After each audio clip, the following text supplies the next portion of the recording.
تو ایسے نہیں پڑھنا چاہیے الحمدللہ رب العالمین الرحمن الرحیم مالک یوم الدین ایاک نعبد و ایاک نستعین، ایسے نہیں پڑھنی چاہیے۔ کیوں؟ ہاں مفتی صاحب نے لکھا ہے کہ اگر کوئی جلدی ہے، کوئی ایسا عذر ہے تو پڑھ سکتے ہیں، لیکن جتنا ہو سکے ہر آیت کو الگ الگ پڑھنا چاہیے، کیونکہ اللہ پاک ہر آیت پر بندے کو جواب دیتے ہیں۔ تو اللہ کے جواب کا انتظار بھی ہم نہیں کرتے اور پڑھتے رہتے ہیں، بلکہ بندہ سوچے کہ جب میں نے یہ آیت پڑھی تو اللہ نے یہ جواب دیا تو انشاءاللہ نماز میں اور دھیان بڑھ جائے گا۔ اس کے بعد کتنی آیت ہوئی بھائی؟ 3 آیتیں ہوئی۔ اب آگے کون سی آیت ہے؟ ایاک نعبد و ایاک نستعین، جس کا معنی میں نے آپ کے سامنے بیان کیا ہے۔ ایاک نعبد کا معنی ہے ہم آپ ہی کی بندگی کرتے ہیں، یہ بندے کے متعلق ہے۔ یہ آیت کس کے متعلق ہے؟ اللہ کے متعلق ہے۔ کس کے متعلق ہے بھائی؟ اللہ کے، کیونکہ بندگی کے لائق کون ہے؟ اللہ ہے۔ اس سے پتا چلا کہ بندگی کے لائق اگر کوئی ہے تو وہ ایک ہی ذات ہے اور وہ اللہ ہے، اس کے علاوہ کسی اور کی بندگی نہیں کی جا سکتی۔ اس کے بعد جو ہے بندے نے کہا وَإِيَّاكَ نَسْتَعِينُ، یعنی ہم تجھ ہی سے مدد چاہتے ہیں۔ اب مدد چاہنے کا کس نے کہا بھائی؟ بندے نے کہا ہے، تو یہ آیت بندے کے متعلق ہو گئی۔ اب اس کے جواب میں اللہ پاک کیا فرماتے ہیں؟ اللہ پاک اس کے جواب میں فرماتے ہیں ہَذَا بَيْنِي وَبَيْنَ عَبْدِي، یہ آیت میرے اور میرے بندے کے درمیان ہے۔ اور پھر اس کے بعد فرماتے اللہ تبارک و تعالیٰ وَلِعَبْدِي مَا سَأَلَ، اور میرے بندے نے جو کچھ مانگا ہے میں ضرور اس کو دوں گا، میں ضرور اس کو دوں گا، کیونکہ آگے مانگنے والا ہے۔ اب کیا مانگ رہا ہے؟ اہدنا الصراط المستقیم۔ اب یہ جو 3 آیتیں ہیں وہ 3 آیتوں کا جواب اللہ پاک ہر آیت میں نہیں دیتے، بلکہ تینوں آیتیں جب پوری ہو جاتی ہے اس کے بعد جواب دیتے ہیں اہدنا الصراط المستقیم، ہمیں سیدھا راستہ دکھا، صراط الذین انعمت علیہم، ہمیں وہ راستہ دکھا جس پر آپ کے وہ بندے چلتے رہے ہیں جن پر آپ نے انعام فرمایا، غیر المغضوب علیہم ولا الضالین۔ خدایا ہمیں 2 شخصوں کے راستے سے بچا، غیر المغضوب علیہم ولا الضالین۔ اس میں 2 آدمیوں کو بیان کیا ہے۔ کون سے 2 آدمی؟ ایک تو وہ ہے جن پر اللہ کا غصہ نازل ہوا، اللہ کا غضب بھڑکا، جن کی حرکتوں کو اور جن کو دیکھ کر اللہ پاک غصے ہو گئے۔ ایک ان آدمیوں کے راستے پر چلنے سے مجھے بچا، اور ولا الضالین، اور ایسے آدمی جنہوں نے اپنا راستہ گھما دیا۔ اللہ تبارک و تعالیٰ نے خود قرآن کریم کے ذریعے اور رسول اللہ صلی اللہ علیہ وسلم کے ذریعے سے ایک راستہ دکھایا، لیکن ان لوگوں نے وہ راستہ گھما دیا اور دوسرے راستوں میں بھٹک گئے۔ ان آدمیوں کی جو ہے ان آدمیوں کی پیروی سے ہماری حفاظت فرما۔ تو اللہ تبارک و تعالیٰ پھر فرماتے ہیں ہَذَا الْعَبْدِ وَلِعَبْدِ مَا سَأَلَ، یہ میرے بندے کی دعا ہے۔ یہ 3 آیتیں جب پوری ہوتی ہے تو اللہ تبارک و تعالیٰ فرماتے ہیں یہ میرے بندے کی دعا ہے اور میں اپنے بندے کی دعا پوری کروں گا، اور میں اپنے بندے کی دعا پوری کروں گا۔ اگر اس طریقے سے ہم نماز پڑھیں گے سوچتے ہوئے تو کتنا فائدہ ہوگا۔ اللہ تبارک و تعالی ہمیں عمل کی توفیق عطا فرمائے۔ اب سورہ فاتحہ میں اللہ تبارک و تعالی نے 3 جو ہے صفتیں بیان کی ہے، خاص طور پر اپنی 3 صفتیں بیان کی ہے۔ اس میں پہلی صفت ربوبیت ہے، الحمدللہ رب العالمین۔ پہلی صفت کون سی ہے بھائی؟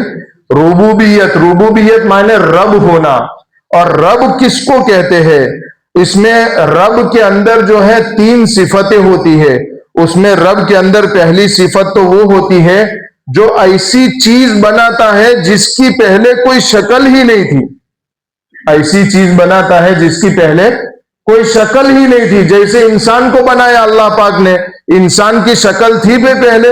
جیسے آج کل کے مصور لوگ جب تصویر بناتے ہیں تو ہم جا کے کھڑے ہو جاتے ہیں کہ بھئی میری جیسی تصویر بناؤ، وہ ایسی تصویر بناتا ہے۔ اللہ کے سامنے کوئی شکل تھی ہی نہیں پہلے، اور پھر انسان کو وجود دیا۔ مٹی کی کوئی شکل نہیں تھی، اللہ نے مٹی بنائی۔ درختوں کی کوئی شکل نہیں تھی، اللہ نے درخت بنائے۔ آسمان کی کوئی شکل نہیں تھی، اللہ نے آسمان بنائے۔ یہ ساری چیزیں بنانے والا کون ہو سکتا ہے بھائی؟ رب۔ اسی کو کہتے ہیں رب۔ اور رب کی دوسری صفت کیا ہوتی ہے کہ وہ جس چیز کو بناتا ہے پھر اس کو پالتا بھی ہے، اس کو اس کی ضرورت کے مطابق اس کی ضروریات کو پوری کرتا ہے۔ جیسے مثال کے طور پر اللہ تبارک و تعالیٰ نے انسان کو بنایا، تو انسان جب ماں کے پیٹ سے پیدا ہوتا ہے تو اس کے منہ میں دانت نہیں ہوتے ہیں، اس کے منہ میں دانت نہیں ہوتے ہیں۔ کیوں کہ ابھی اس کو کھانا نہیں ہے، ابھی اس کی پیٹ کے اندر کی جو ہے طاقت کمزور ہے، اگر کھانا کھائے گا تو ہضم نہیں کر سکے گا کہ اس کو ماں کا دودھ پینا ہے، اس لیے اس کو دانت نہیں دیتا اللہ تبارک و تعالیٰ۔ اور عجیب نظام اللہ کا یہ ہے کہ اللہ پاک جب بچے کو پیدا فرماتے ہیں تو اس کو دو چیزیں سکھا کر بھیجتے ہیں۔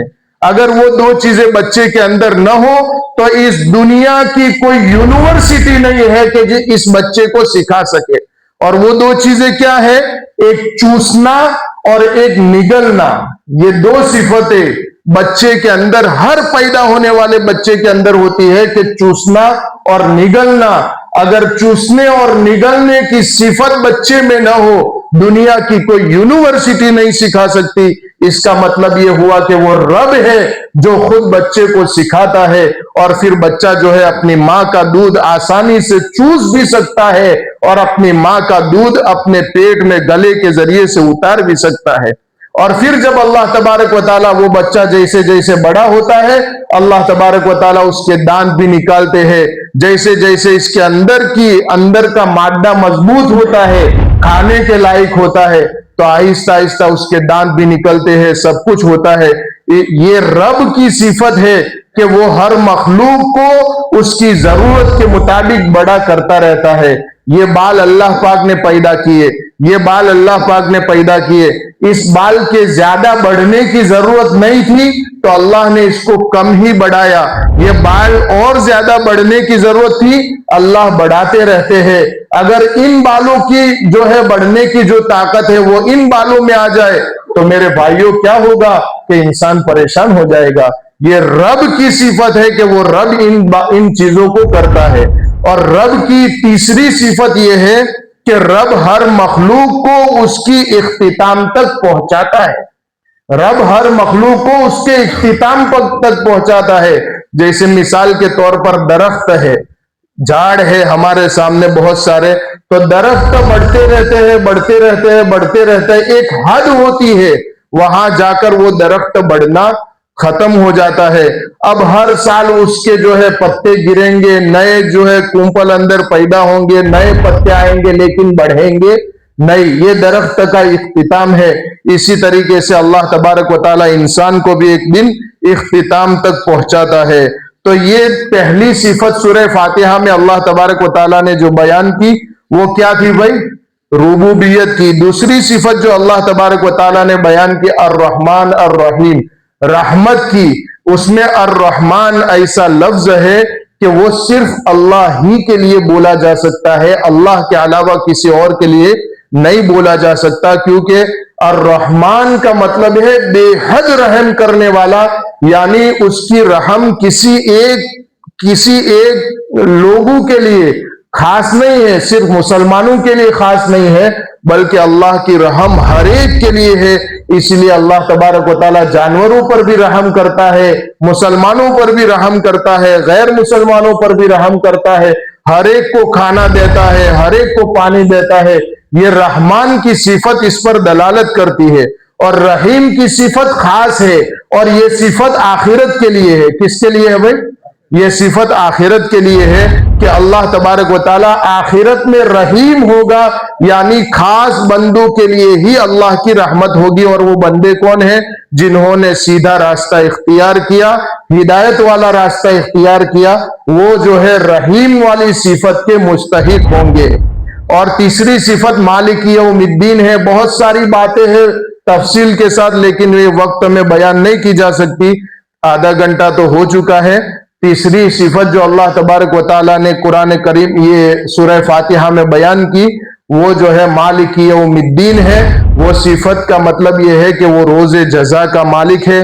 آج دنیا میں ہم لوگ کہتے ہیں اس زمین کا مالک میں ہوں، اس گھر کا مالک میں ہوں، اس دکان کا مالک میں ہوں۔ ایک دن وہ آئے گا کہ کوئی انسان کسی چیز کا مالک نہیں ہوگا، کسی چیز کا مالک نہیں ہوگا. یہ ہم حقیقی مالک نہیں ہے، یہ عارضی مالک ہے.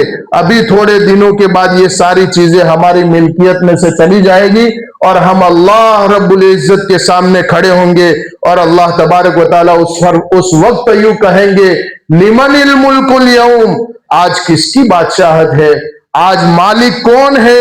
سارے کے سارے لوگ نیچا سر جھکا کے کھڑے ہوں گے.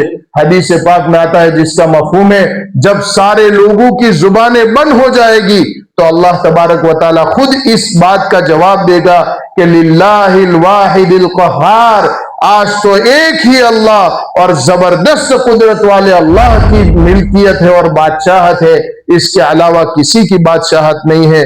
اللہ تبارک و تعالیٰ سے دعا ہے، اور بھی باتیں تھی اس میں کہ صفتیں ہیں، بعض جو ہے اللہ کے ساتھ خاص ہے، بعض صفتیں بندوں کے ساتھ ہے. اللہ تبارک و تعالیٰ نے اگر موقع دیا تو دوسری مرتبہ اس کو بیان کریں گے. بس یہ اس کی جو ہے یہی وجہ ہے کہ اللہ تبارک و تعالیٰ اگر ہم اس مجلس میں جڑتے رہے تو انشاءاللہ قرآن کریم تفصیل کے ساتھ ہمارے سامنے بیان ہوگا. ایک ایک آیت کھول کر اس کا ترجمہ، اس کا مطلب ہمارے سامنے بیان ہوگا. دوستو بہت فائدہ ہوگا اور انشاءاللہ ہمیں پتہ چلے گا کہ ہمارے اللہ نے، ہمارے رب نے اس قرآن میں کیا بیان فرمایا ہے.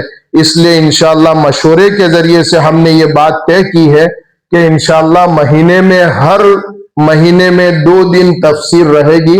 یہ منگل کو تفسیر ہوئی ہے، آئندہ منگل چھوڑ کر اس کے بعد جو منگل آئے گا اس دن پھر سے انشاءاللہ تفسیر ہوگی. ایسے سلسلہ اللہ تبارک و تعالیٰ سے دعا کرے کہ ہمارے شہر میں چلتا رہے تاکہ ہر امت کے ہر فرد کو فائدہ پہنچے. اللہ تبارک و تعالیٰ ہمارے اس بیٹھنے کو قبول فرمائے، تفسیر کی ان باتوں کو سننے کو قبول فرمائے اور ہمارے دلوں میں قرآن کریم کی حقیقی محبت پیدا فرمائے. بسم اللہ الرحمن الرحیم. سبحان اللہ و بحمدہ عدد خلقہ ورضا نفسہ وزینت عرشہ ومداد کلماتہ. اللہم صلی علی سیدنا محمد وعلی آل سیدنا محمد وبارک وسلم تسلیما. ربنا آتنا فی الدنیا حسنۃ وفی الآخرۃ حسنۃ وقنا عذاب النار. اے اللہ تو بڑا رحم کرنے والا، کرم کرنے والا ہے. ہم سب گنہگار ہے، خطا کار ہے، مجرم ہے، بہت غفلت میں زندگی گزار رہے ہیں. ہماری راتیں بھی غفلت میں گزر جاتی ہے، ہمارے دن بھی غفلت میں گزر جاتے ہیں. پیارے اللہ تو ہر ایک کے ہر عمل کو، ہر چیز کو دیکھ رہا ہے. اے اللہ تو دلوں کی گہرائیوں میں پیدا ہونے والی باتوں کو بھی جانتا ہے. اے اللہ کون کس حال میں زندگی گزار رہا ہے وہ ہم خود جانتے ہو اور تو جانتا ہے. اے اللہ تو نے پردہ فرمایا ہے، لوگ ہم سے محبت کرتے ہیں. اے اللہ تو ہی ہمیں معاف فرما، تو بڑا معاف کرنے والا ہے، تو ہی ہمیں معاف فرما. اے اللہ تیری ہی فضل سے، تیرے ہی کرم سے، تیری ہی توفیق سے یہ عمل شروع ہوا ہے. قرآن پاک کی تفسیر ہم نے شروع کی ہے. اے اللہ ہم نے سنا ہے صحابہ کرام رضوان اللہ علیہم اجمعین ایک ایک آیت کو یاد کرنے میں ہفتہ مہینے لگا لیتے تھے، اور اس کی وجہ یہ ہوتی تھی کہ وہ اس کا مطلب بھی سمجھتے تھے، اس کا معنی بھی سمجھتے تھے اور اس کو اپنی زندگی میں عملی طور پر لاتے تھے، پھر دوسری آیت کریمہ کو سیکھتے تھے. اے اللہ ہم کو بھی ایسا بنا دے، اے اللہ ہم کو بھی ایسا بنا دے اور اس عمل کو تو قبول فرما، اس عمل کو تو قبول فرما، قیامت تک جاری اور ساری فرما. اے اللہ ہمارے شہر کا ہر فرد اس میں جڑے اور بڑی اہمیت کے ساتھ جڑے اور عمل کی نیت سے جڑے. اے اللہ اسی ہم سب کو توفیق عطا فرما.